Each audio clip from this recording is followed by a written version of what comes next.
जीत अपने नाम की, 5 विकेट से इंग्लैंड को हरा दिया है और इसी के साथ टीम इंडिया ने 5 मैचों की सीरीज में 3-1 की अजय बढ़त भी बना ली है। सीरीज टीम इंडिया के नाम हो चुकी है। वाकई में पहला टेस्ट इंडिया हारा था हैदराबाद में, 28 रनों से हार मिली थी, लेकिन उसके बाद वाइजैक टेस्ट जीता 106 रनों से। राजकोट में टीम इंडिया ने एक ऐतिहासिक जीत दर्ज करते हुए इंग्लैंड को 434 के बड़े मार्जिन से हराया और अब टीम इंडिया ने रांची टेस्ट भी 5 विकेट से जीत लिया है और इस जीत के सबसे बड़े हीरो रहे ध्रुव जुरैल। 39 रनों की नाबाद पारी खेली 77 गेंदों में। पहली पारी में याद कीजिए उन्होंने काफी मुश्किल परिस्थितियों में 90 रन बनाए थे।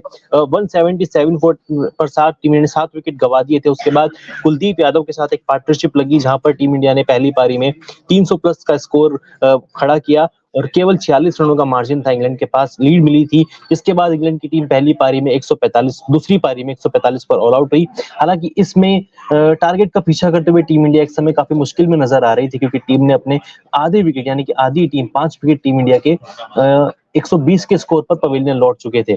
सरफराज खान का बल्ला नहीं चला, रजत पाटीदार फिर से फ्लॉप हुए। दूसरी पारी में सरफराज खान बिना खाता खोले पवेलियन लौट गए, गोल्डन डक पर आउट हुए। लेकिन शुभमन गिल ने पहली पारी में 38 बनाए थे, दूसरी पारी में 124 गेंदे, 52 रन की नाबाद पारी। कोई चौका इनके बल्ले से नहीं निकला, लेकिन लगातार 2 छक्के शुभमन गिल ने लगाए। 42 का स्ट्राइक रेट था।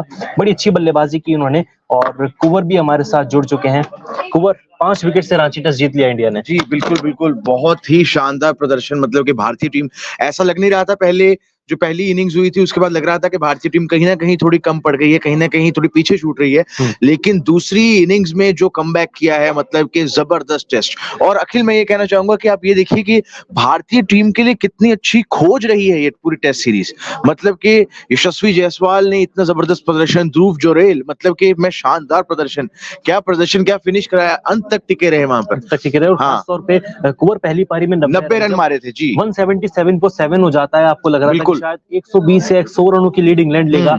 वहां पर उन्होंने एक बड़ी अच्छी बल्लेबाजी की, तेल के साथ बल्लेबाजी की, कुलदीप के साथ ऑलमोस्ट 80 रनों की साझेदारी थी, टीम को मुश्किल परिस्थितियों से बाहर निकाला, 90 रन बनाए। और दूसरी पारी में भी आप देख लीजिए जब 120 पर आधी टीम पवेलियन लौट चुकी थी, लग रहा था 192 भी शायद चेज नहीं होगा, वहां पर शुभमन गिल के साथ टिके रहे। 77 गेंदे, बिल्कुल भी टेंशन, नर्वसनेस इनके चेहरे पे देखने को नहीं मिली। 51 का स्ट्राइक रेट है, 39 नाबाद। क्या कहेंगे इस खिलाड़ी के बारे में? जी देखिए, बिल्कुल जैसा मैंने कहा कि ये तो मतलब कि इंग्लैंड के लिए आउट ऑफ द सिलेबस ये खिलाड़ी आ गए और जो इनका प्रदर्शन रहा है ना, हमारे जो 2 ये यंगस्टर्स हमें मिले हैं हमारे टॉप ऑर्डर में, मतलब भारतीय टीम के लिए बहुत ही अच्छे संकेत हैं। फ्यूचर भारतीय टीम का कितने अच्छे हाथों में है, मतलब आप ये देख सकते हैं इस सीरीज से। मतलब वहां पर आप देख लीजिए दिग्गज से दिग्गज गेंदबाज जेम्स एंडरसन आ रहे हैं, बार बार पाला पल्ला ट्राई, लेकिन टिके रहे खिलाड़ी वहां पे। जहां पे आपके दिग्गज खिलाड़ी ऊपर से आपको थोड़ा प्रेशर आ रहा था, लेकिन वहां पे संभालना खिलाड़ी गेम को। और अच्छी बात ये भी लगी कि शुभमन गिल भी थोड़ा टच में आए। शुभमन गिल को लेके बड़ी बातें हो रही थी ना शुरुआती 2 मैचेस के बाद कि अब उनको ड्रॉप कर दिया जाएगा। तो उनको एक बोर्ड की तरफ से कहा भी गया था, मतलब रिपोर्ट्स हैं ऐसी कि अगर आपका बल्ला वाइजैक टेस्ट में नहीं चला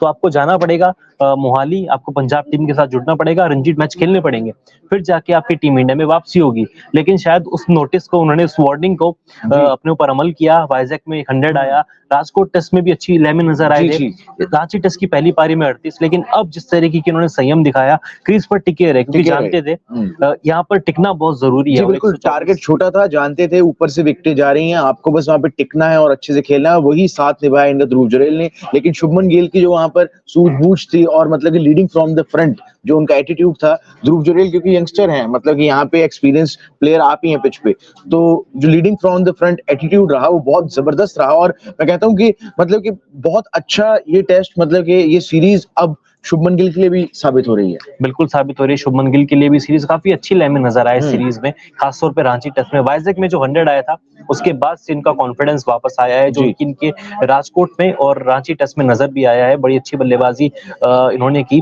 लेकिन कप्तान रोहित शर्मा, इनका बल्ला भी चली गया आखिरकार, क्योंकि बड़ी बातें हो रही थी कप्तानी को लेकर खासतौर पे कुंवर, क्योंकि जब चौथे टेस्ट मैच की शुरुआत हुई, पहले सेशन में 112 पर 5 इंग्लैंड का हो गया था। फिर वहां से इन टीम ने 350 प्लस का स्कोर बनाया, बड़ी रोहित शर्मा की कप्तानी को लेकर बात हुई, काफी डिफेंसिव कैप्टनसी है, अप्रोच आपकी कैप्टनसी का अच्छा नहीं रहा क्योंकि बल्लेबाजी भी नहीं चल रहे थे। पहली पारी में केवल 2 रन बनाकर आउट हुए, लेकिन इस पारी में उन्होंने 81 गेंदे 55 रन 5 चौके 1 छक्का 68 का स्ट्राइक रेट, बड़ी शानदार लेवल नजर आया। जी देखिए, मेरा मानना है कि जितने सवाल रोहित शर्मा पर उठाए जाते हैं ना, इतने सवाल उन पर उठाए नहीं जाने चाहिए, क्योंकि ये खिलाड़ी बार बार साबित करके दिखाता है कि कितना अच्छा और कितना इन क्लास प्लेयर ये है। क्योंकि आप देख लीजिए, वर्ल्ड कप हार के आते हैं, उसके बाद रोहित शर्मा पे सवाल उठते हैं, आप टेस्ट सीरीज में अच्छा परफॉर्म नहीं कर पा रहे हैं, फिर सवाल उठते हैं। लेकिन अब ये देखिए, खिलाड़ी का जो सोलो प्रदर्शन है वो कहीं पर पीछे नहीं छूटा। खिलाड़ी ने मतलब कि ये सीरीज में भी मतलब कि सेंचुरीज आई हैं उनके बल्ले से, लगातार रन आ रहे हैं। और आप देख लीजिए, जहां पर एक समय पर जैसे बेन स्टोक्स ने जो बयान दिया था कि हम वापसी करेंगे, 3-2 से जीतेंगे, 3-2 से जीतेंगे, तो जो उनका वो ओवर कॉन्फिडेंस दिख रहा था, तो रोहित शर्मा ने वहां पर एक ओवर कॉन्फिडेंस कोई डिसीजन भी नहीं दिखाया, तो वहां पर सूझबूझ दिखाई और उनकी कैप्टनसी झलक रही थी। और आज वहीं पर मतलब कि मैं देख रहा था एंड में, मैच के अंत में, जैसे बेन स्टोक्स का जो चेहरा उतरा हुआ था, तो उससे दर्शाता था कि कौन सा कैप्टन मतलब कि ऑन पेपर ज्यादा अच्छा रहा है। और वहीं पर अगर आप देखें कि स्कोर्स में और उस सब में भी, तो अगर दोनों कप्तानों को आप कंपेयर करें तो रोहित शर्मा बाकमाल कैप्टन रहे हैं। बिल्कुल, और लेकिन मुझे एक बात समझ नहीं आती, जब भी टीम इंडिया बैकफुट पर नजर आती है ना कुंवर, हमेशा रोहित शर्मा को आड़े हाथों लेते हैं कि विराट कोहली इस टीम में नहीं है तो उनकी कैप्टनसी डिफेंसिव हो गई है, विराट कोहली होते हैं तो उनको गाइड करते हैं, कि ये सही है क्योंकि यार वर्ल्ड क्लास कैप्टन है रोहित। वही तो जो मैंने चीज आपको पहले की, कि जितने सवाल इस खिलाड़ी पर उठते हैं, मेरे ख्याल से इतने सवाल किसी पे नहीं उठे होंगे। और ये खिलाड़ी मतलब कि डिजर्व नहीं करता इतने सवाल इस पे उठे, क्योंकि खिलाड़ी हर समय मतलब कि परफॉर्म करते हैं। और वर्ल्ड कप में भी इनकी कैप्टनसी इतनी जबरदस्त थी, अभी भी एकदम सटीक कैप्टनसी थी। वो वर्ल्ड कप में हम मान सकते हैं कि एक अनलकी मैच हो गया, लेकिन आपकी जो कैप्टनसी थी वो कैप्टनसी एकदम जबरदस्त थी। वो कैप्टनसी पर कोई सवाल अभी तक, वो अनलकी मैच अभी तक चुभता है, अभी तक वो घाव जो है वो एकदम ताजा है। लेकिन वो अनलकी जो रहा है उसको भी T20 वर्ल्ड कप में जरूर पूरा करेंगे। और अगर रांची टेस्ट पर अगर एक नजर डालें तो इंग्लैंड ने टॉस जीता था, पहली पारी में 353 रन पर टीम ऑल आउट हुई। जो रूट ने बड़ी कमाल की पारी खेली, 122 के निजी स्कोर पर नाबाद रहे, 31 पर टेस्ट शतक था। ऑली रॉबिन्सन जिनकी वापसी हुई है 7 महीने के बाद प्लेइंग 11 में, बड़ी अच्छी बल्लेबाजी की, हालांकि गेंदबाज हैं, लेकिन 58 रन बनाए। बेन फोक्स 47 बनाकर आउट हुए। जडेजा के खाते में 4 विकेट आए। आकाशदीप डेब्यूटेंट 3 विकेट उन्होंने चटकाए। मोहम्मद सिराज के खाते में 2 विकेट आए। उसके बाद टीम इंडिया पहली पारी में 307 पर ऑल आउट होती है। इंग्लैंड को मिलती है 46 रनों की बढ़त। ध्रुव जुरेल के बल्ले से निकलते हैं 90 रन। यशस्वी जायसवाल लगातार ये खिलाड़ी मैच दर मैच रन बनाता आ रहा है। शुभमन गिल ने 38 बनाए। कुलदीप यादव के 28 रन।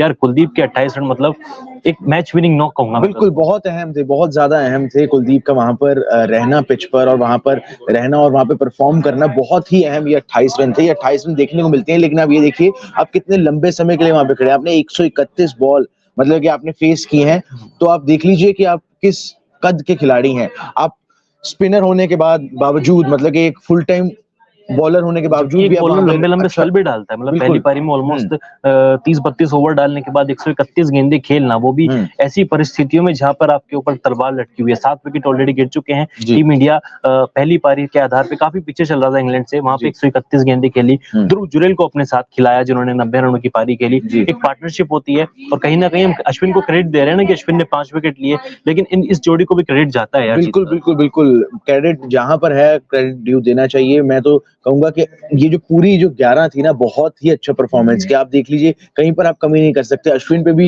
हो रहा था कि अश्विन विकेटें कब लेंगे, क्या होंगे। अश्विन ने भी आज फेवर कर लिया, ठीक है, अपने 5 विकेट चटका दिए। उसके बाद में रविंद्र जडेजा तो लगातार परफॉर्म कर ही रहे हैं, 4 विकेटें उन्होंने भी फर्स्ट इनिंग्स में ले ली। वहीं पर आकाशदीप भी अच्छा, ये मेरे को जो फाइंड लगे भारतीय टीम की तरफ से, तो उनका भी जो स्टैट से आंकड़े थे ज्यादा, उन्होंने मतलब कि उन्होंने भी अच्छा इंप्रेस किया है। 19 ओवर में 3 मेडन 83 रन देकर 3 विकेट लिए, तीनों टॉप ऑर्डर को आउट किया था। तीनों टॉप ऑर्डर को आउट किया था। वहां पर जैक क्रॉली थे और बेन डकेट थे, ऑली पॉप। बेन डकेट उसके बाद पहले सेंचुरी मार कर आए थे राजकोट में सेंचुरी मार कर आए थे, तो उसके बाद में अहम विकेट लिया था इन्होंने। तो मतलब कि मैं कहूंगा कि जो पूरी कंपोज्ड एक 11 कहे ना आप कि हर जगह से सपोर्ट मिल रहा है, वो 11 थी। हालांकि बातें हो रही थी ना कि आपने बुमराह को रेस्क्यू दिया है। हालांकि सीरीज के 2 मैचों में 15 विकेट छटके, शुरुआती 2 मैचेस में अच्छी लेवल नजर आए थे बुमराह। काफी बातें हो रही थी कि यार आपको रांची में सीरीज जीतने के लिए जाना चाहिए था, उनको आराम नहीं देना चाहिए था, लेकिन सिराज ने और आकाशदीप ने उनकी कमी नहीं करने दी। जी बिल्कुल, सिराज का भी बहुत अच्छा प्रदर्शन रहा। वहीं पर